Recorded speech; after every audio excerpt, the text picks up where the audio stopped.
Good evening, Broncos country. Let's give it a moment for the stream to breathe.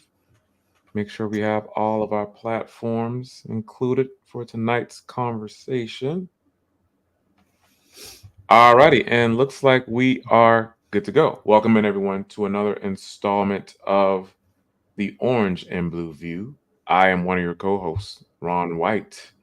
On that side of me, you know him, you love him, my other co host, Dylan Von Arks. Dylan, how are you doing today on this lovely Saturday, my man? I'm doing great. I've been on here with a different co-host. I've been bouncing around a couple other podcasts, and Yeah. it's good to be talking to you again, Ron. Not that the other guys are great. I love them, but it's good to have my partner in crime back here for sure. Yes, and thank you for that because it's good to be back. I've missed you. I've missed you guys, and I've missed talking about one of my favorite topics, your Denver Broncos. So before we get into the meat and potatoes of tonight's pod, let's see who all we have in the chat. Want to say some hellos. We got Mr. David Yonkin coming in. Thank you, sir, for coming in as always. We appreciate you, my guy. He says, just stopping in to say, have a great show. Hashtag DB for life. Yes. Thank you, David, for coming in, my man. We appreciate you as always. And we have the Papa Bear coming in. Thank you, David, for coming in. Pod in and pod out. We appreciate you as always, my guy. He says, good evening, Broncos country, Ron and Dylan. Hashtag 12 and 5. Hashtag Buckham times 3. Hashtag MHH for life. Hashtag Denver Broncos for life. Hashtag Bo Knows. Hashtag Nix for 6. Have a great show tonight. Yes. Again, David, thank you for coming in again, my guy. We appreciate you as always. All right, and let's see who else we have. We got Kevin Gray coming in. Thank you, Kevin. He says, evening, Ron and Dylan. He has another chat in here with Dylan's name on it. We get you, Kevin, here. He says, big mile high salutes to Broncos country. Hashtag Denver Broncos for life. Hashtag MHH for life. Hashtag Buckham. Again, Kevin, thank you for coming through, my man. We appreciate you as always. All right, let's see who else we have in the chat. We got Daniel Berry Sports Highlights coming in with a yo. Well, yo, back to you, my man. Thank you for coming in. We appreciate it. Thank you for being here. All right, Dylan. So let's get into the topic for tonight. And the topic for tonight, everyone, is centered around some recent comments that Rich Eisen, so NFL Network, and I know he has his own show, the Rich Eisen Show. I think he made these comments on that specific show.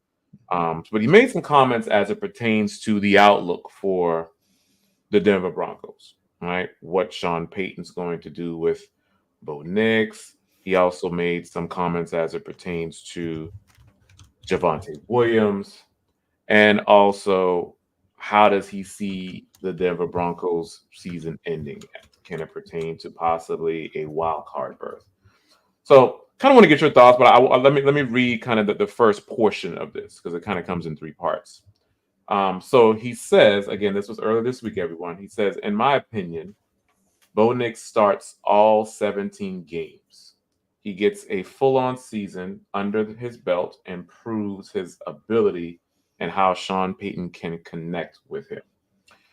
He starts all 17 and is clearly the starter of the future and is not a missed draft choice.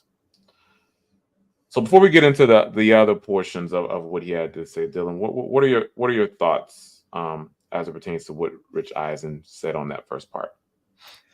Yeah, I mostly agree with everything he said there. Whether it's been on here or other podcasts or even on Twitter, I've been pretty adamant that Bo Nix will be the starter for this season, barring some kind of crazy injury or what have you. I don't think he has much competition. Zach Wilson hasn't been very good. We've been hearing that in OTAs. He's thrown against air and he's not looking good. So I'm not worried about Zach Wilson really. And Jared Stidham, I think even if the competition's close, if Stidham edges him out just a little bit, I think they still give the job to Nix. You kind of have to do that, especially talking about all the experience in college, how well he fits with Sean's system. Just get the ball rolling. So I definitely think he could be a 17-game starter for this team. As it pertains to him being the future guy of the future, we'll see about that. I'm not going to commit to saying that yet. I want to see it before I can believe it. But yeah, other than that, I wholly agree.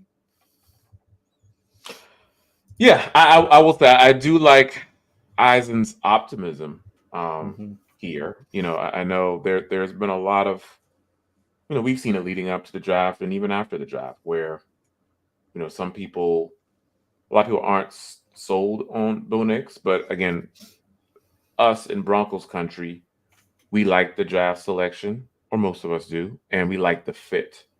So given all of that, I agree. I think, you hit it on the head, Dylan, that what we've seen in OTAs, Zach Wilson's out. He's throwing those interceptions, and I'm looking at some clips. I'm like, God, what are you thinking, dude? Like, what are you seeing? So we already know that he's out of the running, at least for starting, which we kind of I never had him in there to begin with. And now it comes to Jared Stidham and Bo Nix, and it's from what I've been hearing and what I've been seeing, it's very close. And it's like, well, why not start your rookie quarterback? He's picking it up well. And he looks really sharp on the field. Now, he's gonna wow I haven't heard any wow plays, but he looks confident, he looks efficient, and then most importantly, at least from what I've heard, Dylan, the accuracy is on full display. So again, that's all you can ask for. But yeah, I'm right there with you and what Eisen has to say. All right. Before we get into the other portion, let's see who else has hopped into the chat. We got MLA coming in. He says, hello and go Broncos. Hello to you as well, MLA. Thank you for coming in. We appreciate it. And we got Mr. Phil McLaughlin coming in. Thank you, sir. We appreciate you as always, my guy. He says, good afternoon, Ron and Dylan. Who's going to be our starting center? Hashtag Buckham, hashtag MHH for life, hashtag Broncos for life. Who do you think, Dylan? Man, I'm really not confident with any of the selections there. And it's not because I don't think they can be good, but it's just, you got a 7th rounder from a year ago who hasn't seen any starts in Alex Forsyth. Sam Mustipher, he's been on a few teams and he's started some games, but he hasn't been all that inspiring. And then, what's his name? From Luke Wattenberg. Luke Wattenberg, yes. Yeah, I can't even remember his name. That's how that's how much I think of him. So if I were a betting man, I'd say Alex Forsyth. I do think the chemistry thing might be a little overrated with Bo Nix having been separated from him for a couple of years. But if everything we've heard from George Payton, it seems like he's been pretty confident in him since we knew we were going to be losing Lloyd Cushenberry. So I think that'd probably be my pick there. Yeah, Phil, this is a good question. And I'm going to have to agree with my co-host here. It's from what they said. I'm looking at what was stated, in that presser after the season. George Payton was adamant that, Alex Forsyth, they see as a starter. They see him, being that piece in the center position that can help the team. And I think Sean Payton's right there with him. So if you right now, Phil, if you have to ask me that question, I am going to say Alex Forsyth. But am I confident? No. I mean, got Sam Mustipher, as you mentioned, Dylan. Maybe. But again, given from how the team views Forsyth and that familiarity, again, I know they were a few years separated, coming from Oregon. But I just think given what George Payton and Sean Payton think of him and that familiarity, I think we can bank on those two things as the reason why you will see Forsyth out there in week 1. All righty. Let's see who else we have. Got Keith. Thank you, Keith Brugman, for coming in. Evening Broncos country, who isn't happy about Sutton's return? Humphreys, Johnson, Virgil, Mims, Patrick, everyone. Thank you, Keith. Yeah, that's a good one. It was a sense of relief, Dylan, when I heard Courtland Sutton this week and how he's gonna be there. He's gonna be there at the opening of mandatory minicamp, and it's so good to hear that news. A lot of Broncos fans were worried, as it should be, right? Because with the contract situation, who knows how that's going to go down. But he reassured us he's going to be there, and you're right. I think not only the players, Keith, but I know Bo Nix is going to be happy, at least kind of starting some of those reps with Sutton. The line, I think the whole team is just happy that Sutton's going to be there at the start of camp.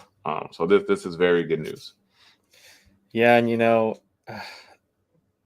I hope some people kind of look back and feel, there was a lot of hate coming Sutton's way. And it kind of irked me a bit because obviously these are voluntary camps. And I understand you want your guys to be there and whatnot, but in terms of like how long Sutton's been here, and has he ever been like a nuisance to the locker room? I don't think so.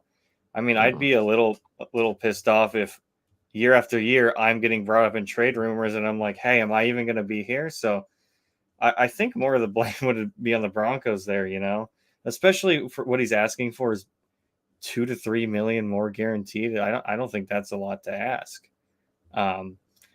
So I wasn't too worried. I knew at some point we'd have this resolved, but if we went into mandatory camps and he started, he's not showing up or whatever, I would have been worried then. But it's good to see him out there. Like you mentioned, he's going to be a really good weapon for Bo Nix, that familiarity with the offense as well. And as for who might not be happy with his return in that wide receiver room, I think maybe bigger guys like Humphreys or Johnson, they kind of similar roles, but Sutton is like a tier above those guys for sure. For sure. And on the contract front, just a bit. Yeah, he's only asking for a few million increase. I mean, that's not hard to do, and it's justifiable, especially given the production last year, Dylan. I mean, the 10 touchdowns. So and you look at what some of these other receivers are making in the NFL, and granted, obviously there are levels to this, as we know. All right, so we know Justin Jefferson just got the big payday, and deservingly so. But even if you go a few tiers below Jefferson, I mean, I would even say some of those receivers that are making a little bit more than Sutton, when you look at it from a production perspective, Sutton should be right on their level or even a little bit above when it comes to the money. So you're right. Even if you can increase the guarantees, it's essentially just the guarantees. Getting that up a bit. He's maybe making 2. Yeah, definitely. And then also maybe put some incentives in there. You add some performance incentives. This is the guy that you draft. This is your homegrown guy. So it's not difficult at all. Shouldn't be much of an issue to raise that guarantee and maybe add on an incentive or two. Yeah, definitely. And I just want to, this is kind of adding on to it. It says, MLA comes in and says, the hate Sutton got is because he came off as greedy and missed time with his new QB, albeit voluntary minicamp. He missed time with his new rookie QB. But like I mentioned, why did that come off as greedy? We know he wanted just $2 to $3 million more. he's given us like I mentioned, no reason to believe he's a bad guy or has terrible intentions, because he's been nothing but a class act while he's here. How many other guys? How pissed would you be if your team year after year is trying to trade you away, and you never know if you're going to be on the team? The uncertainty, like, oh, am I going to have to move me and his new wife? Are we going to have to move to some other city because we just got traded in the middle of the night? And it happens. It's happened at least the past 2 years. So I was Team Sutton on this. It's just I understand why he's mad, in the fact that he's not asking for much at all, especially with his production last year. I know people want to say, oh, well, he only had 700 yards. It's like, yeah, his quarterback was very inconsistent. And I mean, you look at the top 10 catches of the season, he's probably got like 4 or 5 of them. So I don't know. I just don't buy the coming off as greedy. I never really saw that personally. Yeah, and I'm with you there, Dylan. I see. I think that's where I have to, kind of pick a bone here with the word greedy. Mm-hmm. I don't think that's the right word here. For me, it's Son's looking for security. Mm-hmm. It's security. It's financial security. And again, to my point earlier, other receivers have gotten that security, and some of them have not had the level of production that Sutton has had. That's a fact. I mean, you saw what And Jerry got now, paid. Jerry, yes, right. What does he deserve? And he is nowhere near deserving of what he got paid. But that's a whole nother story. But yeah, that's a good example. And again, MLA, this is your homegrown guy that has been a model player, a model citizen for Denver. Well, again, just it's not hard to do. It's not a big deal to just put on a few more million. It's really not a big deal. But hopefully, it looks like everything will pan out with the contract. At least it's trending that way, so that's promising. But I think all in all, where everyone's happy that Sutton is going to be there. Mm-hmm. Definitely, and I hope you don't think I was coming at you. It's a point I wanted to get out for a little while, and I haven't had the opportunity to do yet. So all good. I think he said fair enough. So I think he understands. Thanks, no, but that's again, it brings up great conversation. It's worth to discuss it. So I'm glad that you brought that up. It looks like we're all in agreement there. Thank you. All right, Dylan. So before we hop back in, Rich Eisen did have a few more words to say, and this is pertaining to one of the Broncos running backs, Mr. Williams, or Pookie himself. So in the next portion, Eisen mentioned he highlighted the potential for running back Javonte Williams to thrive under Payton's system. And he mentions that Javonte essentially becomes Sean Payton's, what do you want to call it? And I'm quoting FYI. Alvin Kamara, Reggie Bush, and he picks up, listen to this, 1,500 scrimmage yards. He pointed out that reaching 1,500 scrimmage yards would place Williams among the league's elite, as only 8 players achieved that milestone last season. Now, my thoughts on this, when I read this, I'm like, yeah, Rich Eisen, I see what you're saying. I'm not fully picking up what you're putting down. Mm-hmm. Not to say that Williams isn't good, because we all know what Javonte Williams did his rookie year, and we know what he can do. Once he can kind of bounce back more from that injury, we know what he's capable of. But it's very, very optimistic to say that he'll pick up 1,500 scrimmage yards. Again, this running back room, Dylan, is just crowded. I mean, that's first and foremost. We got additions of Blake Watson and Audric Estime. Can't forget about Jaleel McLaughlin. And I'm not sure with Piron, I'm not sure how that's going to pan out either. But, I just think given the number of mouths to feed, it's going to be hard for him to kind of pick that 1,500 scrimmage yards up. And then to what I just said, the injury. We don't know how he's going to bounce back. Again, this will be like the second year removed from it, but you still kind of have to factor that in, as he's trying to kind of make his way back, to the Javonte that we know. But, not to say it's impossible, but again, just based on those factors, I don't see a 1,500 scrimmage yard year.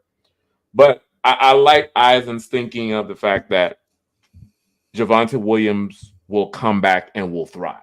I like that, but because I think that's what a lot of us are wanting, to kind of see the Javonte of old, that Javonte of his rookie year, where he's just carrying guys down the field with him. So I like that, but yeah, that last part I'm not so in agreement with. Yeah, and I'm seeing Chase is bringing up, I think in this segment, it's like not technically his prediction, but it's best case scenario. He's predicting what the best case scenario is. So I'm going to kind of, I get what you mean, but he is still putting it out there for us to, So with a lot of the national, I guess that you would consider him national media, he's NFL Network and whatnot, even if he's just on his own show.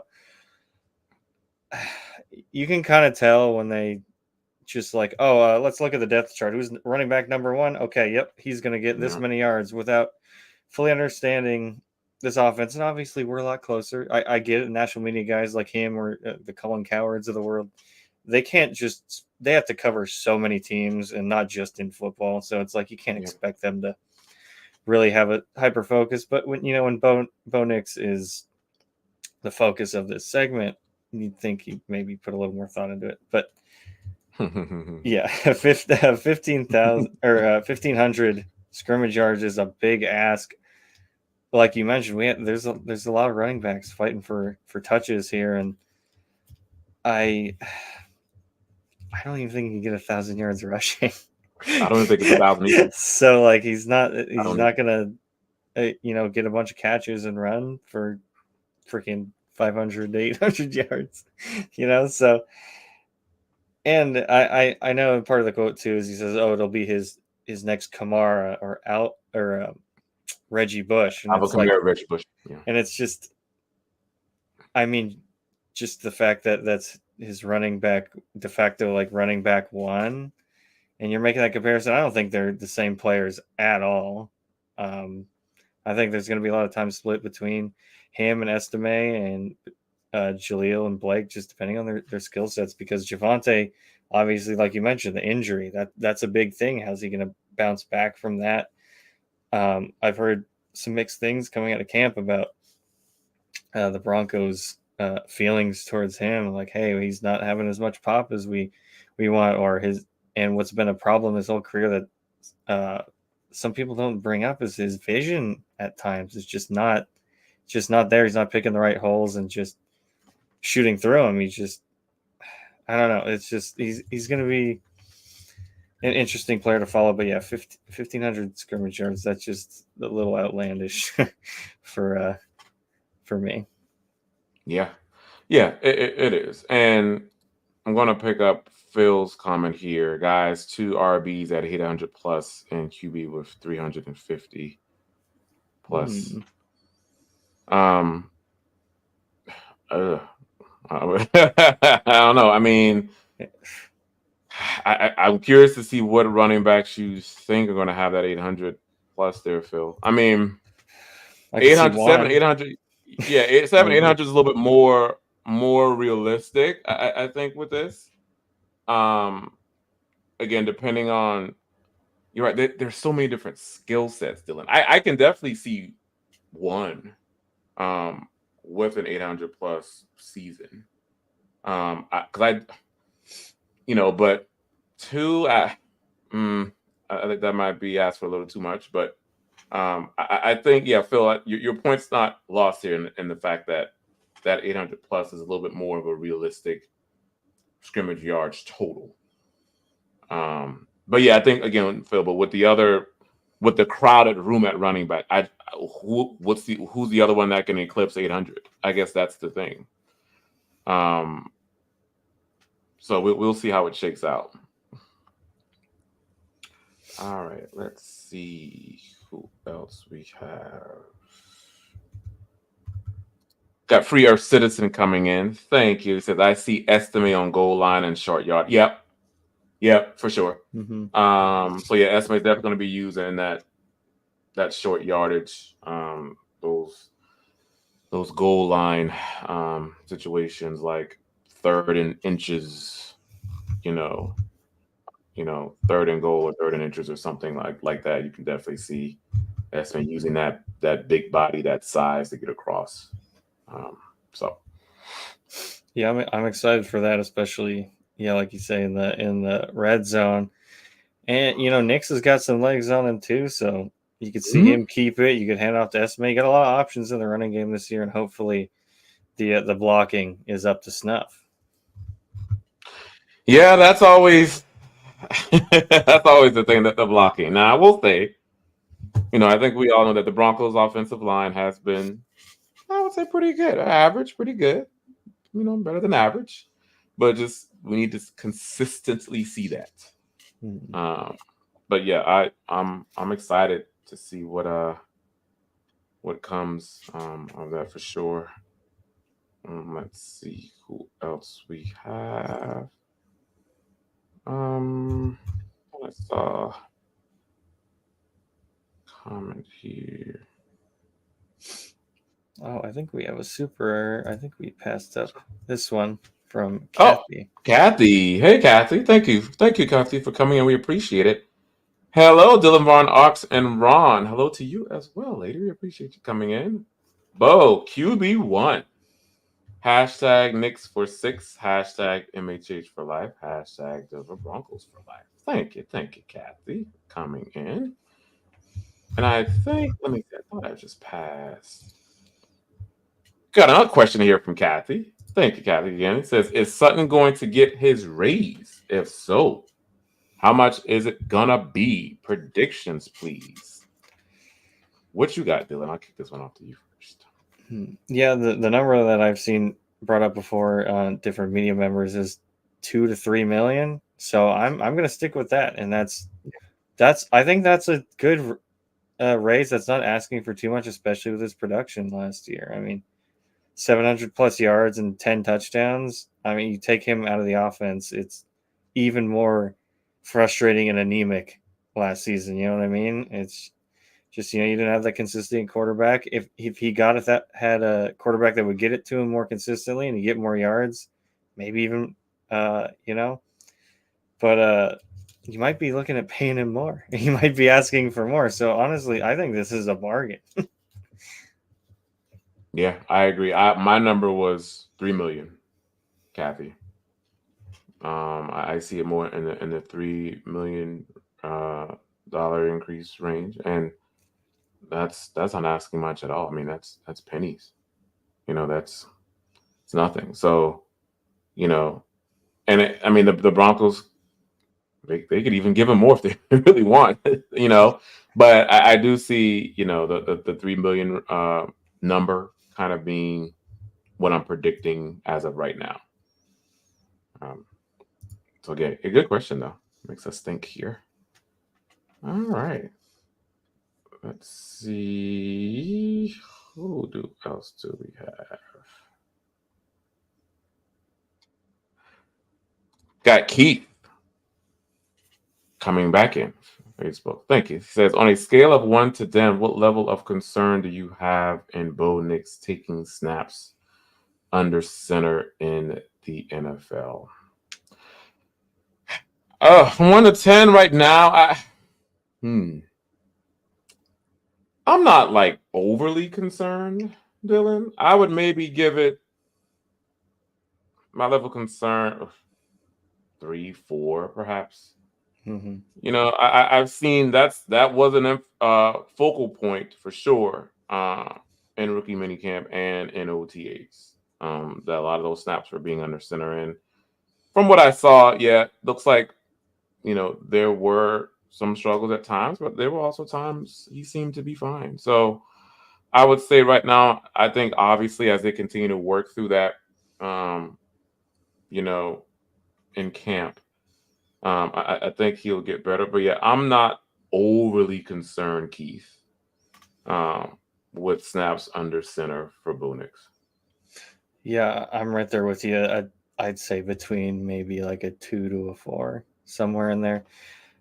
As long as he doesn't line up under the guard like Elway did his rookie season, I think he'll be all right. Unless that indicates his career trajectory, then hey, maybe we want him to do that. But Yeah. I'm not overly worried about it. I think he's a bright kid. I say kid. I'm the same age as him, but he's very bright. We know, yeah, he's a very bright guy, and we know that. And that's all that's been talked about, especially the big Bo Nix guys in the chat. He's smart, a super computer brain. He's gonna figure it out. I'm not too worried about it. It might be rough a few times here, maybe lose a fumble in practice or something. Yeah, probably. But not something that's going to overly concern me, at least not at this point. All right. So yeah, getting back to the last portion of what Eisen has to say.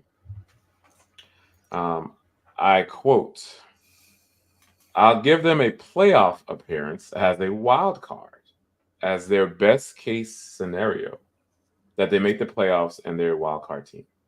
And I think that would be a very good season for Denver with Sean Payton there. So I'll give him that." Close quote.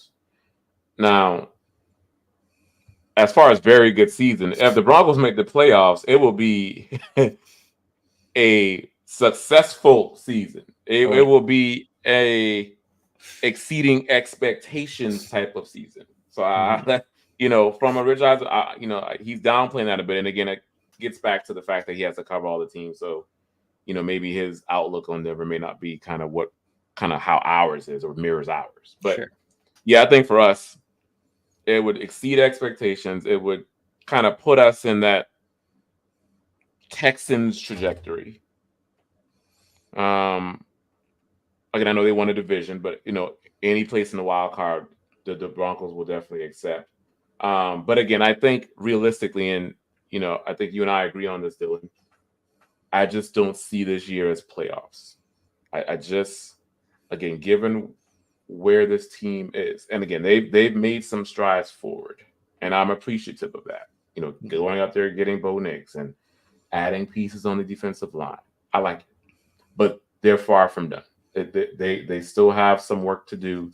This team is still in rebuild mode, and I see playoffs again, maybe 2025, 2026, potentially. But after this year, I think this is just the year of, this is the Bo Nix evaluation year. Let's put it that way. This is the Bo Nix evaluation year. And from there, I just don't expect a playoff berth. Again, I could be wrong, but just based on, how this team is structured now, I don't see it.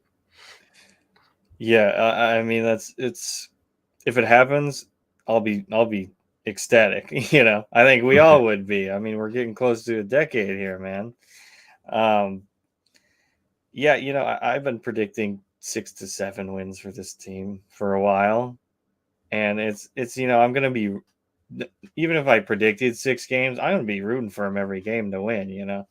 So if this team can make the playoffs, that'd be amazing, especially the rookie quarterback. How this defense is, not having a true edge rusher. We'll see how the defensive line is.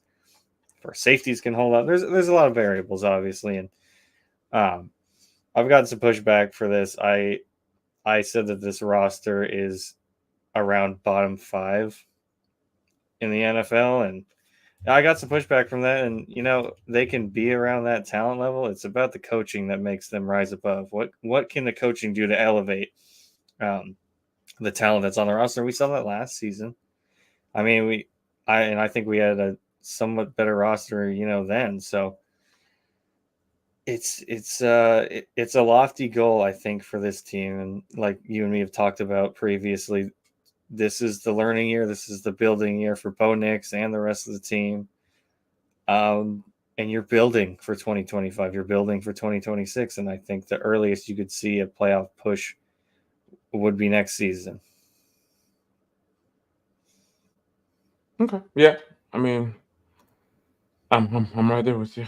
It's you just have to see how it shakes out. I mean, again, but yeah, if Sean Payton can somehow, get this team to the postseason, I mean, that'll just be tremendous. And and Bo Nix's first year and Sean Payton's second year as a Broncos head coach. I mean, you're talking about, you know, opening up the gates. That's just clearing him the king. So it's Right. it's it's something. But we'll see how it shakes out. Yeah. Is it possible? Yes. Is it probable? Not really. Yeah. Not in my Yep. opinion, anyway. Yep. Still gotta go against people like this next quarterback that MLA is bringing up. Yeah. Why can't Mahomes be stopped? Has there really has there really never been a QB like him before? There's no way he's the first of his kind. Yeah, MLA, I don't even know how to start answering your question. Quite honestly, I have an that, idea.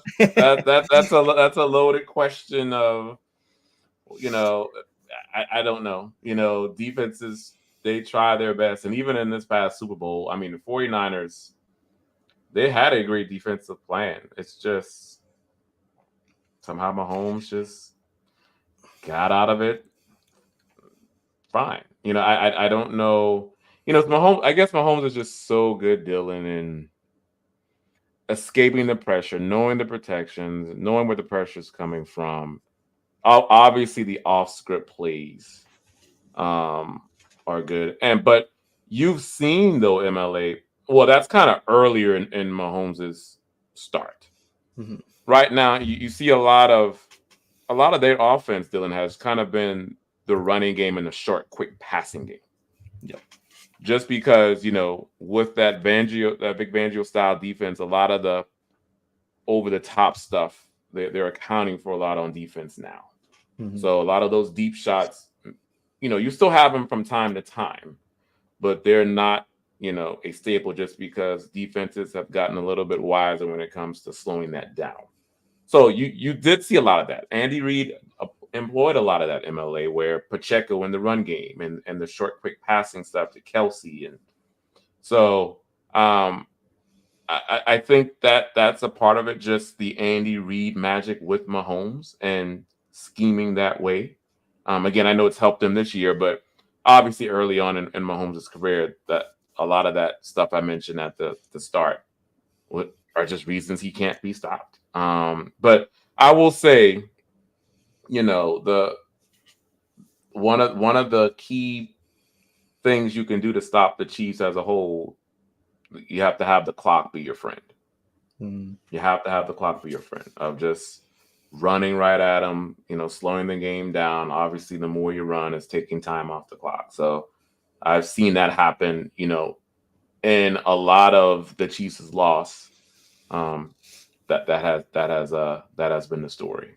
But we'll see. Maybe Mahomes can be dethroned at some point in the AFC West. Hopefully, the Broncos. I mean, the Broncos got him once last year, so there might be more of um, upsets to come that Denver can beat them. But we'll see what happens. Mhm. Yeah. So you say, why can't Mahomes be stopped?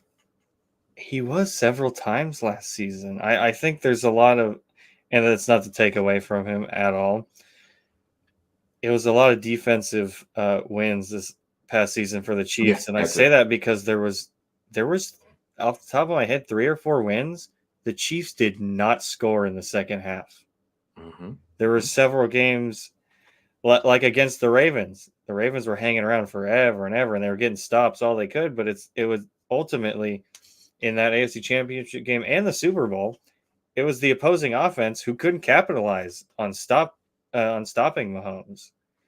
Um, it's the weakest we've seen them. Obviously, their wide receiver core wasn't what it was with Tyreek Hill, and that showed. And there were struggles. I mean, that Christmas game against the Raiders, god awful.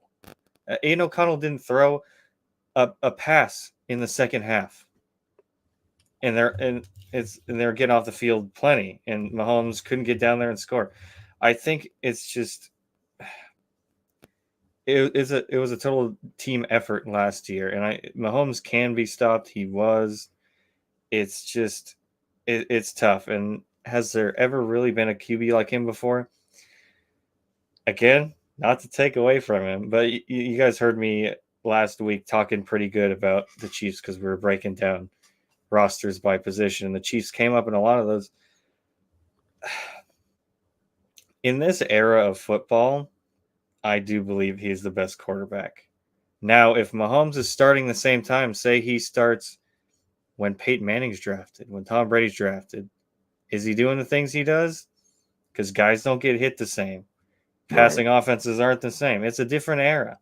So, as there have been QBs before like him, I would say Tom Brady and Manning. It's just a different era. You know what I mean? It's this. This is the friendliest that the NFL has been to the passing game ever, and that's not going to change. It's like Manning and Brady. If they were in their primes right now, if they were young, they would be tearing this league up. You can't touch the quarterback. Oh my god, those guys took so many hits. So yeah, he's definitely not the first of his kind in terms of some of the stuff he does, like escapability, his arm angle and stuff. That yes, in terms of winning, no, he's not the first. Yeah. It's unfortunate, seeing them go to Super Bowl and win it time and time again, but hopefully that comes to an end shortly. That's what's on them. And Free Earth, I'm just gonna pull up what I say. He agrees with me, right? Keep on the sidelines. Yep, that's it. Free Earth Citizen. It's ball control offense. But yeah, that's a good question. I know the Chiefs are a bad word in our house, like Ernie mentions here, but it was a thought-provoking conversation there, MLA. So that's why they're a bad word. We don't like that team a lot. So, All right, let's see who else we have.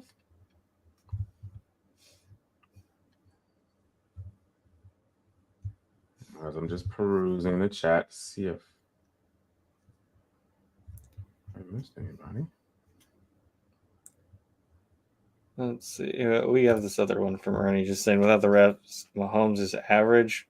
I think it also just comes back to the opposing offenses aren't executing and they're not getting ahead. So a lot of teams are leaving the door open. Because we know the refs are very inconsistent, especially this past year. You can't put yourself in a position to have the refs lose you that game, quote unquote, have them lose you it. It's just a lot of teams putting themselves in that position. Like I said, the Ravens, they just couldn't get their offense going. Same with the Niners. Like your defenses are giving you chances and you are not doing anything with it. And that's just a testament to the Chiefs defense. Yeah. Couldn't agree with you more. Thank you, Ernie. We got Phil coming in. Thank you, Phil. Again, he says, who will be cornerback 2? This is a great question. I want it to be Riley Moss. I really do. But I have this feeling it may end up being a Levi Wallace. Because I think right now I know they'll probably get figured out before the season starts. Thought Moss came away with an injury or something. But yeah, right now, Phil, I think if you ask me a question now, I'm going to say Levi Wallace. But yeah, I really do want Riley Moss to be there, to be the cornerback 2, just because I just want to see what he can bring. I want to see. I mean, you draft him, you moved up, got him 3rd round last year, and I just want to see what he does. But yeah, PS2 Levi Wallace. That's what I'm going with as of right now. Yeah, if it was what I want, it's Riley Moss, but if it's what's going to happen, I think it's going to be Wallace. Like you mentioned, Riley's got a minor injury, and that could set him back a little bit, especially with the mandatory camps coming up. So, yeah, I think Wallace is probably the guy there until Moss or Abrams Train even can prove otherwise. For sure. Thank you again, Phil. Alrighty, guys. Gonna have to keep it a little short tonight, so I'm gonna just go through the chat once more to see if we've missed anyone.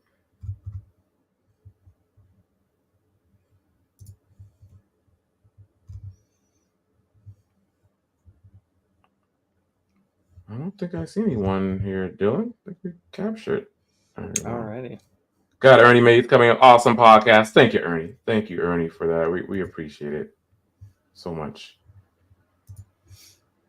All right, everyone. Well, that concludes tonight's episode of the Orange and Blue View. Thank you all for coming in. We appreciate it as always. If you don't do anything else, guys, make sure you like, subscribe, and share on all the platforms. It helps us to grow the community and add new listeners. And if you have not already, please follow us on X. I am at Ron White NFL. My partner in crime is at Dylan Von Arts MHH. And before we get out of here, I will turn it over to Dylan, see if he has any parting words for the Broncos country. Yeah, thanks everyone for joining as always. Another great show. Some really thought-provoking questions. So I think I got a little fiery tonight, so that's always good, And I just want to give a special thank you to to those who donated: David McGilrath, Phil McLaughlin, and Kathy. Thank you guys so much for letting us talk your ears off for another Saturday night. Yes. Thank you all that tuned in tonight. And then we will see you guys next week. Have a great rest of your evening, everyone, and go Broncos. Go Broncos.